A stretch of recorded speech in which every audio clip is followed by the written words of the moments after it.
Hello everybody, Disciple here with Hearthstone Curios.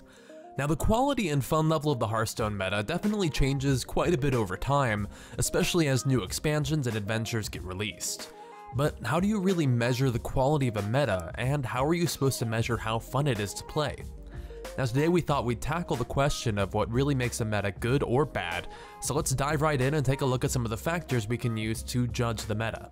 So the first thing we want to address is that just because a meta is balanced doesn't necessarily mean that it's good or fun to play. The standard meta can often come down to a rock, paper, scissors type scenario, where deck 1 is good against deck 2, which is good against deck 3, which is good against deck 1. Sure, in this scenario, the decks are fairly balanced and all probably have pretty similar win rates, not too much above 50%, but just because a player or a deck has an equal chance to win or lose, doesn't mean that the game is fun or skill-based. A truly well-balanced and therefore fun meta not only has a lot of different decks that can do well, but also doesn't have many one-sided matchups and allows players to use skill to get an edge.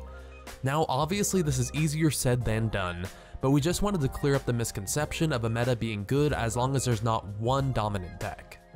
The next point we want to address is reducing or eliminating the amount of non-games, or games where one player essentially loses before they can even make any important decisions.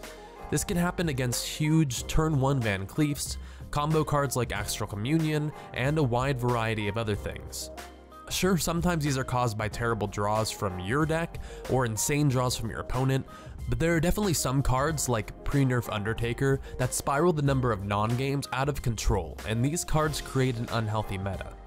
Not only is it extremely not fun to lose without having any counterplay, but it also hurts the competitive integrity of the game if the world champion can lose to a rank 25 player as long as the draws come out in their favor.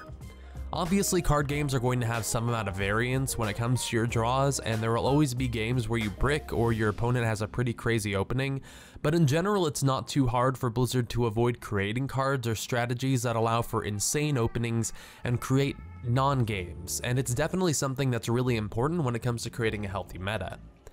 Another thing that's pretty important to avoid for a good meta are cards that limit deck building. Now we don't mean things like Reno or Kazakus, since those types of effects are really cool, but rather things that make it so it's just bad to play anything else.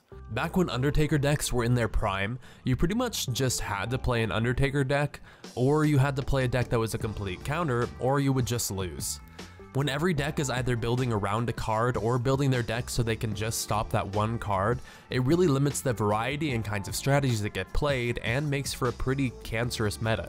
You guys probably felt that a lot with Patches and Small Time Buccaneer, and it's definitely happened in the past as well, and those are the kinds of things that really limit your decks that you can play and overall limits the fun of the game.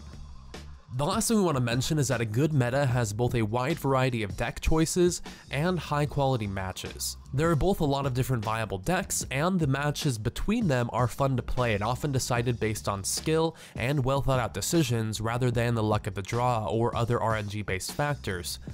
Now these two things can sometimes take away from each other a little bit, since if there's a whole lot of viable decks, chances are that there are a couple really bad matchups you might run into among them, versus if there's only one good deck, then the skill is going to play a huge part in how well people play the mirror matches, and therefore create a higher quality of matches.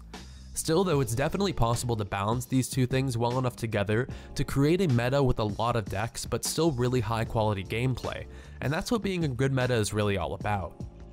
So I'm curious what you guys think has been the best meta in Hearthstone, especially when it comes to the criteria that we mentioned. Do you guys think that we've had a perfect meta in the past? I'm also curious what you guys think the worst meta is. In my opinion, it's back when Undertaker Hunter was a thing, because that deck had upwards of a 60% win rate, and it was pretty much impossible to play anything else. Even if you tried to play a deck like Freeze Mage that was completely geared towards the anti-aggro side, you could still just completely run over because you couldn't really Frost Nova on turn 1 or 2, and the Undertaker might be swinging in for 5 or 6 damage at that point. Anyway, I'd love to hear from you guys on your thoughts on the meta, and if you think that the journey to Ungoro might help change any of that. I'm definitely looking forward to seeing all the new cards as they come out, and anyway, I'll see you guys next time. Peace.